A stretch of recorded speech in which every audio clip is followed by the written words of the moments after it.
Hi, Day! Good morning! Bago lang ako gumising, Day, kasi gumising ako mga 7:30 na ngayon, 8 na.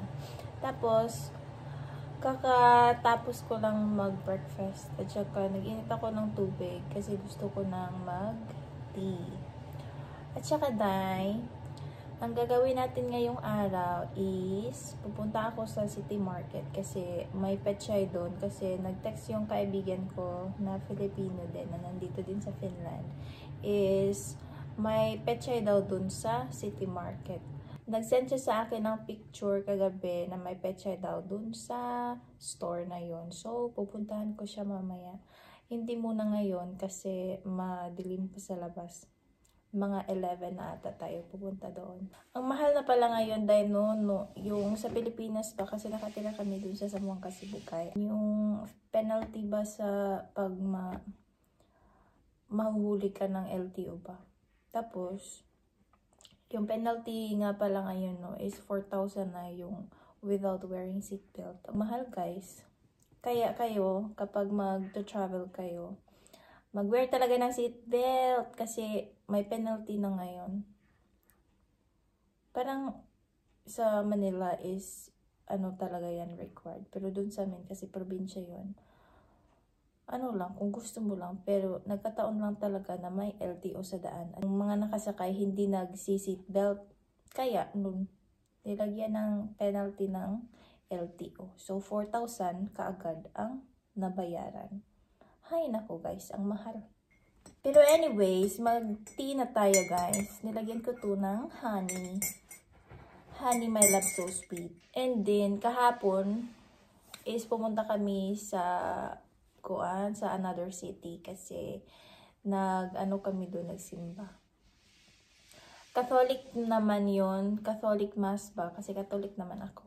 At saka, pumunta kami kasi 11:15 yung simba nila. At saka, nag-lunch lang kami after ng mass is nag-lunch kami sa labas. And then, umuwi na kami. Tapos, dumaan kami sa lola niya. At saka, nagkape na naman kami doon. Yun lang ang ganap namin kahapon. Tapos, ngayon is Monday.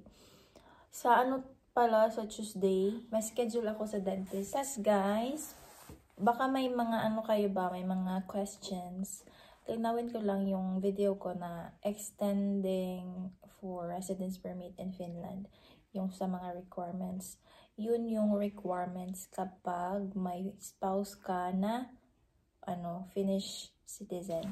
Along to siya sa residence permit of a family ties. Kasi nga, yung husband ko is Finnish citizen naman. Yun yung mas madali kasi yan guys para sa akin yung nung nag-apply ako ng residence permit, mas madali yung sa family ties. 100% talaga guys na i-approve nila yung residence permit mo kasi may husband ka nga na Finnish citizens. Pero depende lang naman din yan guys. Pwede naman mag-tourist visa kayo or basta lang, yung mga requirements nila is i-follow nyo. Pero nung first time na nag-apply ako is tourist visa. So, hindi siya na-approve kasi wala silang makita na babalik ako sa Pilipinas. Pero sa application ko, nilagay ko na mag-visit lang ako dito sa Finland for 3 months. And then, hindi naman yun nilahat ko ang 3 months, ang 90 days. 3 months bata yan ng 90 days. Basta guys, hindi ko naman nilahat.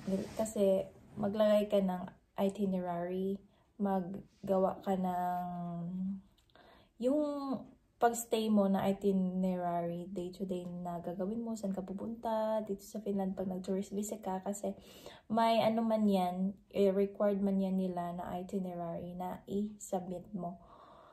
Tapos, sinubmit ko na lahat. Tapos, wala silang makita na babalik ko sa Pilipinas. Kasi pag mag-tourist visa ka is dapat babalik ka talaga sa Pilipinas. Pero, yan naman talaga ang mo, hindi ka magsistay sa labas. Pero, marami silang mga mga, lalo na mga 20 years old. Ilang years pa ako nun. Parang 24 ako nung araw. And then, wala silang makita na babalik ako sa Pilipinas, kaya hindi in-approve yung tourist visa ko. So, wala tayong magawa kasi hindi nila in-approve, at saka marami yan silang mga pamantayan na isinaalang-alang ba. Kaya wala lang tayong question kahit na malaki yung nagastos namin, pero okay lang yun kasi experience din ba. Ang dami nang sinabit ko noon ng mga papel kasi may mga picture pa, proof of relationship kasi may ganyan-ganyan na requirements. So, nilagay ko, ay, ang dami ng ano talaga guys, yung pirinin ko. Ang dami-dami. Hindi nyo lang alam, pero alam ko na alam ng mga may ano dyan, may mga partner or may mga boyfriend, may mga asawa na mga AFA. Ang dami-dami ng requirements except kung may agency ka. Parang ang tutulungan ka sa agency, pero hindi ko nga alam kung ano. Kasi, nung nag-apply ako ng tourist visa, residence permit ko is ako lang. Nagtatanong talaga ako sa mga embassy, sa mga consulate kung anong mga requirements. So, nag-guide naman sila. So, hindi na ako nagkuha ng agency kasi yun nga, ang mahal ng bayad. Hindi ko gusto yung mga mahal ang bayad kasi additional na naman sa mga expenses.